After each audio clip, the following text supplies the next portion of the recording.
Assalamualaikum warahmatullahi wabarakatuh. Shalom, Om Swastiastu, Namo Buddhaya Salam Kebajikan. Yang terhormat Ibu Salidika, perkenalkan saya Syafiti Pumatasari dengan nomor 10 110 dari kelas D. Pada kesempatan ini, saya akan memaparkan terkait tindak pidana korupsi dan juga tindak pidana pencucian uang. Yang pertama, terdapat pengertian dari korupsi, yaitu perbuatan yang buruk seperti penggelapan uang, penerimaan uang sogok, dan sebagainya. Kemudian terdapat beberapa peraturan perundang-undangan terkait pemberantasan tindak pidana korupsi. Yang pertama, ada TAP MPR RI nomor 11 MPR 1998 tentang penyelenggaraan negara yang bersih dan bebas dari korupsi, kolusi, dan juga nepotisme. Yang kedua, ada Undang-Undang nomor 28 tahun 1999 tentang penyelenggaraan negara yang bersih dan bebas dari korupsi, kolusi, dan juga nepotisme. Yang ketiga, ada Undang-Undang nomor 31 tahun 1999 tentang pemberantasan tindak pidana korupsi sebagaimana telah diubah dengan Undang-Undang nomor 20 tahun 2001. Yang keempat, ada Undang-Undang nomor 30 tahun 2002 tentang Komisi Pemberantasan Tindak Pidana Korupsi.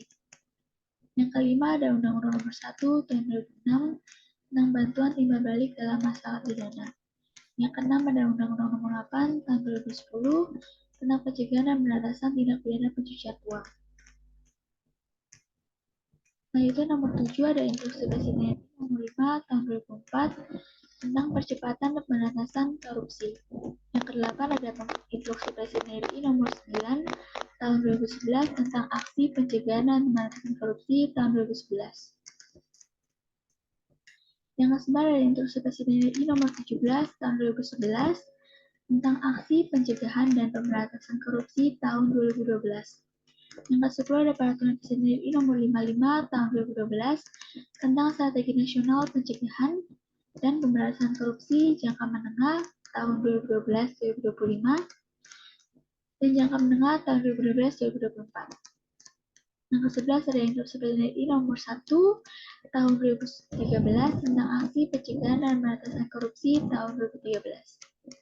Yang ke-12 ada Instruksi Presiden RI nomor 7 tahun 2015 tentang aksi pencegahan dan pemberantasan korupsi tahun 2015. Yang ke-13 ada Instruksi Presiden RI nomor 10 tahun 2016 tentang aksi pencegahan dan pemberantasan korupsi tahun 2016 dan tahun 2017.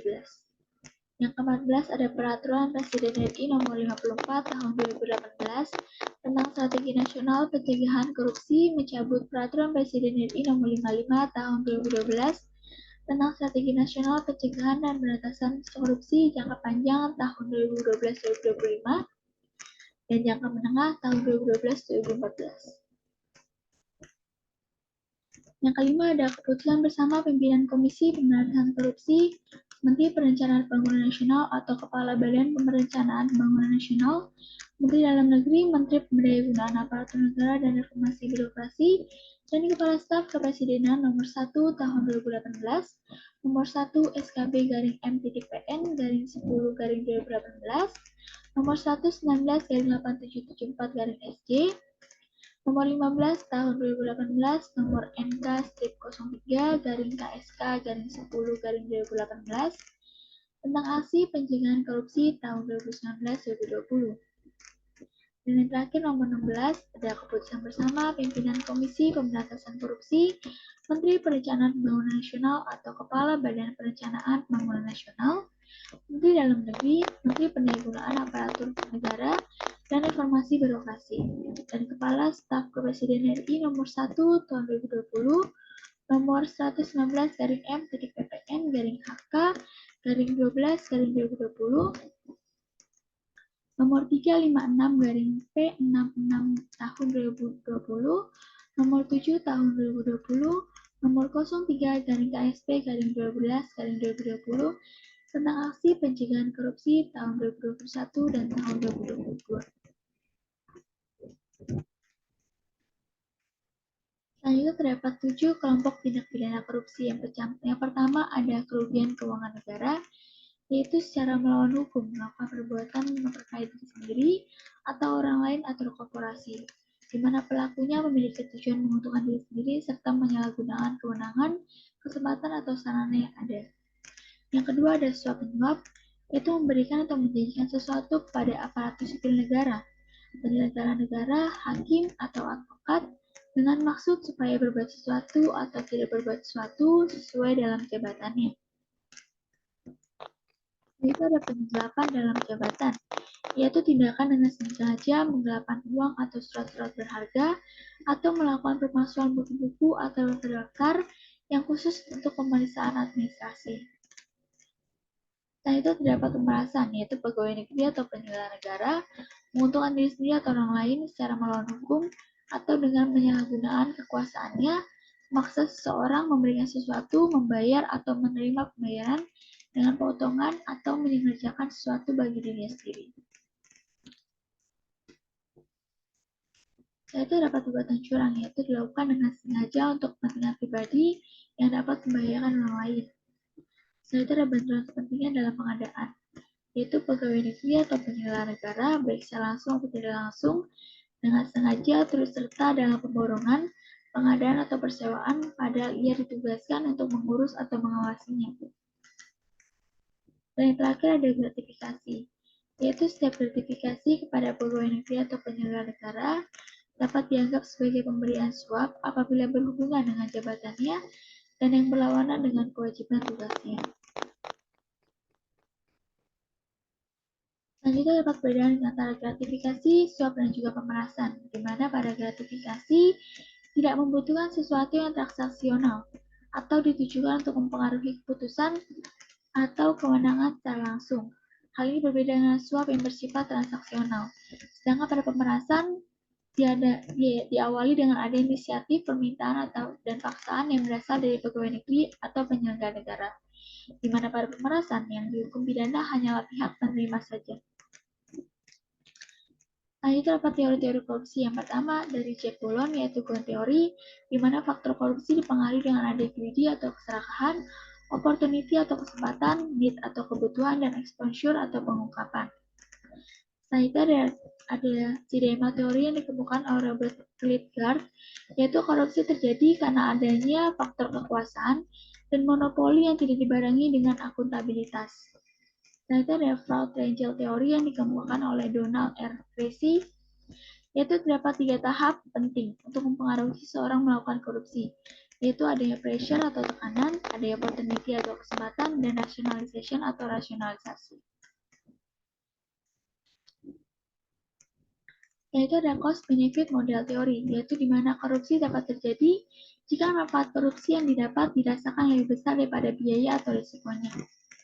Dan yang terakhir ada willingness and opportunity to corrupt theory, yaitu di mana korupsi dapat terjadi jika terdapat kesempatan atau peluang, serta dengan kelemahan sistem pengawasan yang kurang, dan juga adanya niat dan keinginan didorong dengan adanya kebutuhan dan keserakahan.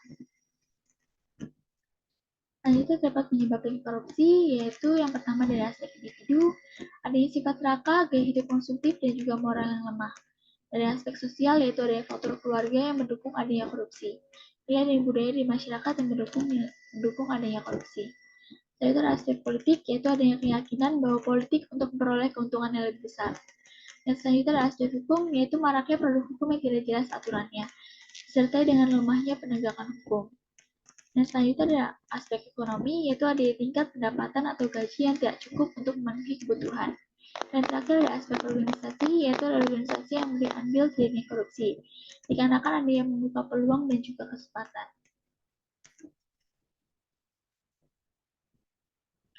Selanjutnya dapat tindak pidana korupsi, tindak pidana pencucian uang, di mana berdasarkan pasal 3 Undang-Undang Nomor 8 Tahun 2010 tentang pencegahan dan pemberantasan tindak pidana pencucian uang, yang berbunyi bahwa setiap orang yang menempatkan, mentransfer, mengalihkan, membelanjakan, membayarkan, menghibahkan, menitipkan, membawa ke luar negeri, mengubah bentuk, menukarkan dengan mata uang atau surat berharga atau perbuatan lain atas harta kekayaan yang diketahui sebagaimana dimaksud dalam pasal 2 ayat 1 dengan tujuan menyembunyikan atau menyampaikan asal-usul harta kekayaan dipidana dengan tindak pidana pencucian uang dengan pidana penjara paling lama 20 tahun dan denda paling banyak 10 miliar. Contoh kasus untuk pasal ketiga yaitu di mana adanya pembelian saham maskapai penerbangan nasional Garuda Indonesia oleh Muhammad Nazarudin, di mana pembelian saham yang dilakukan hanya perusahaan-perusahaan di lingkungan saja dengan tawaran yang lebih tinggi. Nazarudin melakukan ini untuk menyimpan uangnya ke dalam sistem yang lebih aman dan berorientasi untuk mendapatkan keuntungan yang berlipat ganda. Hal ini dapat dikatakan sebagai money laundering.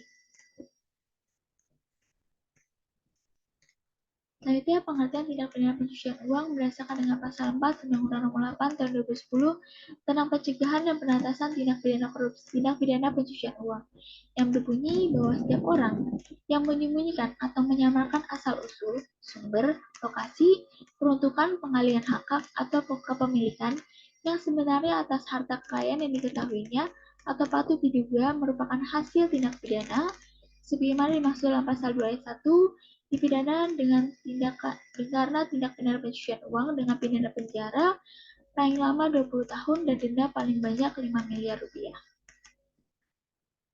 Contoh kasus untuk pasal 4 yaitu adanya penyamaran dana yang dilakukan oleh Bunga yang merupakan karyawan bank.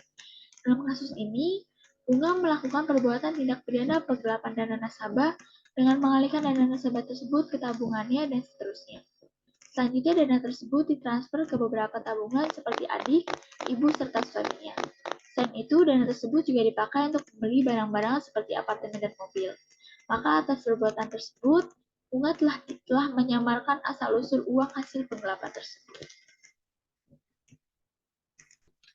Nah, itu dapat tindak pidana pencucian uang berdasarkan pasal 5 Undang-Undang Nomor 8 Tahun 2010 tentang pencegahan dan pemberantasan tindak pidana pencucian uang yang berbunyi bahwa setiap orang yang menerima atau menguasai penempatan, mentransfer, pembayaran hibah, sumbangan, penitipan, penukaran, atau menggunakan harta kekayaan yang diketahuinya atau patut diduga merupakan hasil tindak pidana sebagaimana dimaksud dalam pasal 2 ayat 1 dipidana dengan penjara paling lama 5 tahun dan denda paling banyak 1 miliar rupiah.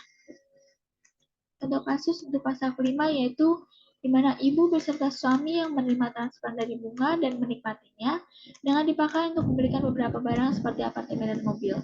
Maka dapat dikenakan pasal 5 undang-undang ini.